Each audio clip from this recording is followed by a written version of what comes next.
acceptors for our side rail piece.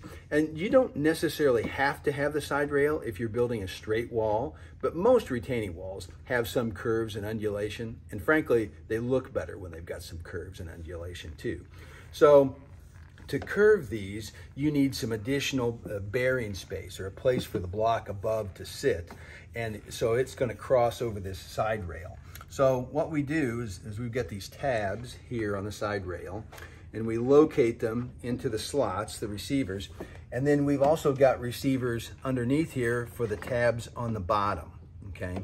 And these can come out, but you gotta really work on it to get it out. So once you get it lined up, tap it in place, and now it's not coming out, and it's a nice, tight, very engineered and designed fit here, and that enables you to have another block that sits on here that might be not necessarily, straight across. And it gives you more surface area to sit on. And we've been making concrete blocks like this for 30 years.